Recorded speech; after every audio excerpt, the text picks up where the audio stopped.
এক রাতে স্বপ্নটা ভেঙে গেল। সারা রাতের ঝড় বৃষ্টিতে বাগানটা তছনছ করে দিল। শখের বাগানটা হয়তো আর বাঁচাতে পারবো না। রাধে রাধে বন্ধুরা, কেমন আছো তোমরা সবাই? আশা করি ভীষণ ভালো আছো। আমরা একদমই ভালো নেই। কেন ভালো নেই সেটা তোমরা টাইটেল দেখেই বুঝতে পেরে গেছো। মানে সকালবেলা ঘুম থেকে উঠে এত কান্না পাচ্ছিল, তোমাদের সেটা বললে বোঝাতে পারবো না। পুরো বাগানের কি অবস্থা হয়েছে তোমরা শুধু তাকিয়ে দেখো।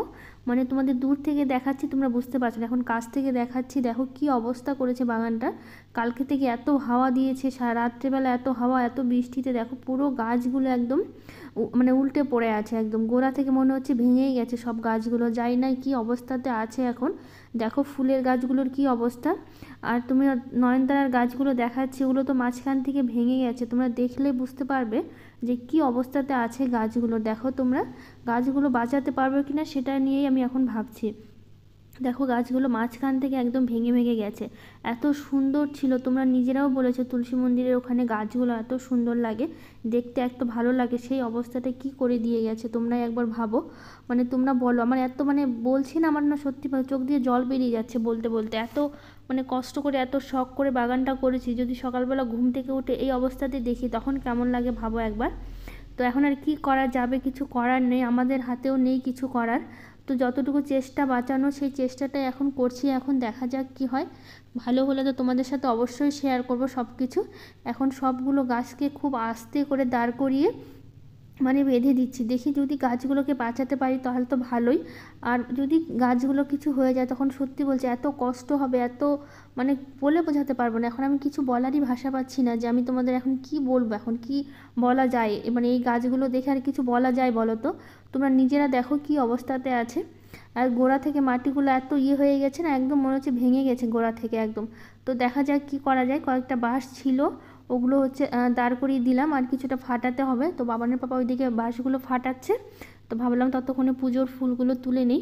মানে এত মনটা খারাপ হচ্ছে, মানে আর বলার কিছু নেই আর কি গাছগুলো দেখে। তোমরা নিজেরাই দেখো একবার, দেখে বুঝতে পারছো কি অবস্থাতে আছে গাছগুলো। নয়নতারা গাছগুলো তো দেখতেই পেলে মাঝখান থেকে একদম ভেঙে ভেঙে আছে। জানি না সেই গাছগুলোর কি অবস্থা হবে এখন। তো যাই হোক, এখন সব কিছু এখন দেখা যাক ঠিক করতে পারি যদি। তো ঠিক করতে পারলে তো ভীষণ ভালো লাগবে, মনটা ভালো লাগবে। এখন কিছু করার নেই আমার কাছেও এখন। তো সেই দেখা যাক কি হয়। তো যাই হোক, এই ফুলগুলো তুলে নিলাম, দেখো গাছ থেকে যে কটা ধরেছিল। আর বেলপাতাগুলো তুলে নিলাম।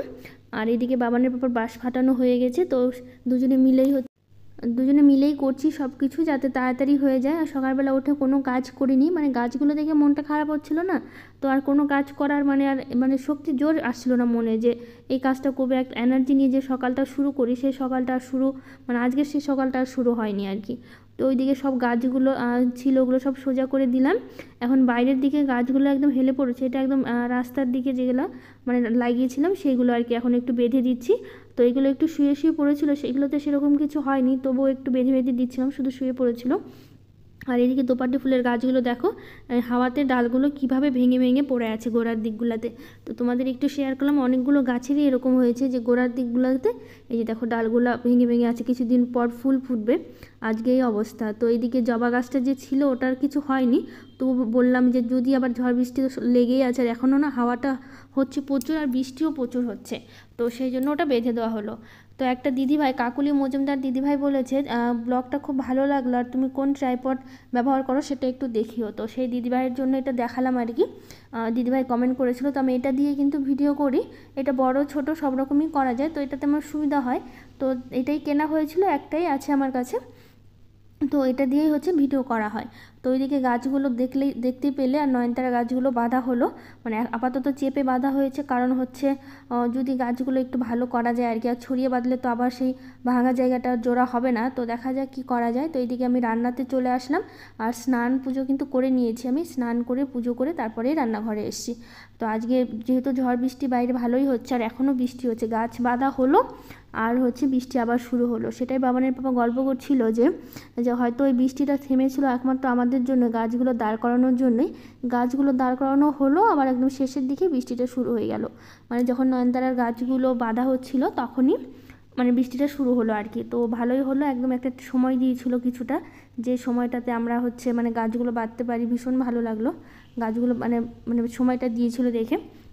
তো আজকে করব ডাল করব, আর এই কচুর লতি দেখতে পেলে, তো কচুর লতিটা বেছে নিয়েছি, ওটাই করব আজকে। আর হচ্ছে মুথাটা কেটে নিলাম, কচুর মুথা বলি আমি, জানি না তোমরা কে কী বলো, তো কচুই বলি ওটাতে, কচুর মুথা বলি।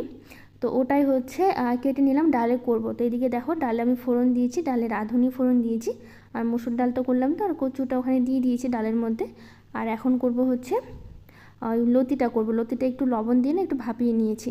আর এখানে পেঁয়াজ লঙ্কা ফোড়ন দিয়ে এখন হচ্ছে লতিটা দিয়ে দিচ্ছি আমি, কিছুক্ষণ লবণ হলুদ দিয়ে একটু ঢেকে ঢেকে রান্না করলেই হয়ে যাবে, যেহেতু কিছুটা ভাপিয়ে নিয়েছি, তো অনেক বেশি সময় লাগবে না আর কি করতে। তো সেই জন্য বেশি সময় লাগেনি করতে, তো রান্নাটা হয়ে গেছে। আর বাইরে গাছগুলো বাছতে বাছতে না, মানে বাছতে বলতে মানে বাঁধতে বাঁধতে এতটা সময় লেগে গেছিলো যে এদিকে রান্নার বেশি কিছু করতে পারিনি। তো এত বৃষ্টি, তখন তো বৃষ্টি শুরু হয়ে গেল, আর ঝাড় দিতে পারিনি।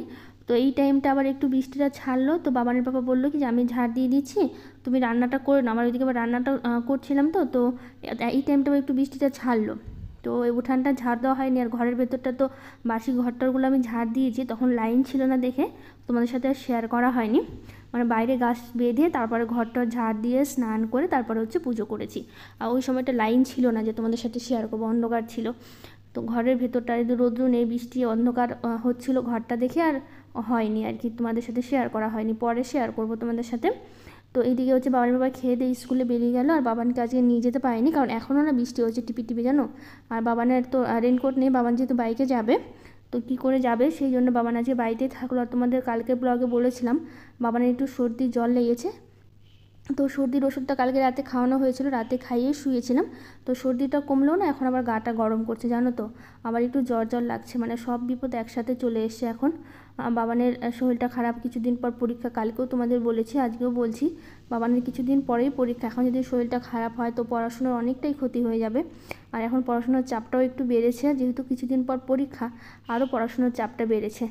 তো এইদিকে খাওয়া দাওয়া শেষ করে সবটা কাজ কমপ্লিট করে নিয়ে এখন বাসনগুলো সব মেজে নিলাম।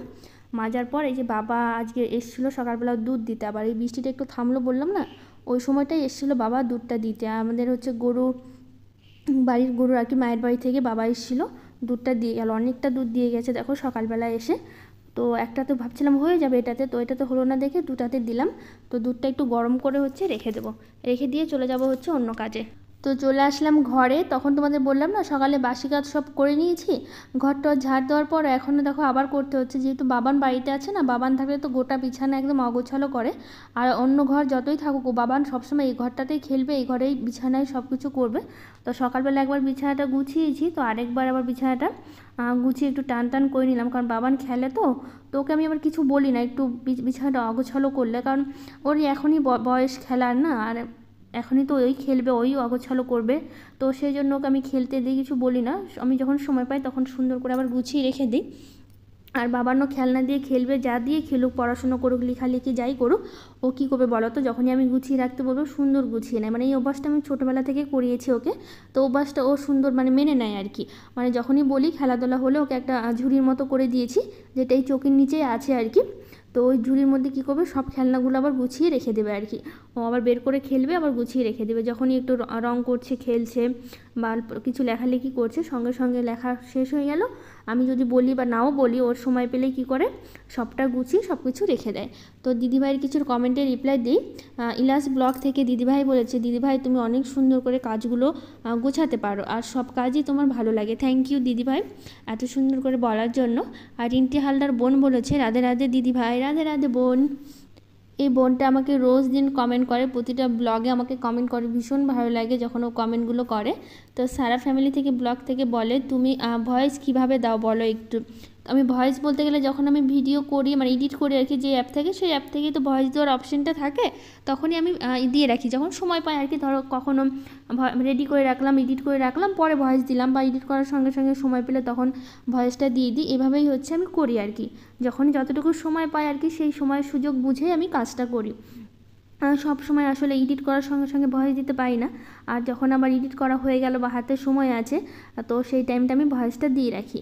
তো বাবানকে হচ্ছে আবার স্কুল থেকে আনতে যেতে হয়, আজকে যেহেতু যাইনি বাবান, কিন্তু দুপুর টাইমে আমি তোমাদের এর আগেও বলেছি যে দুপুর টাইমে আমি এডিটটা করি, যেহেতু যে টাইমটা ফাঁকা থাকি আমি, আর সকাল সকাল কাজগুলো সেরে নেই, তো অতটা সময় লাগে না।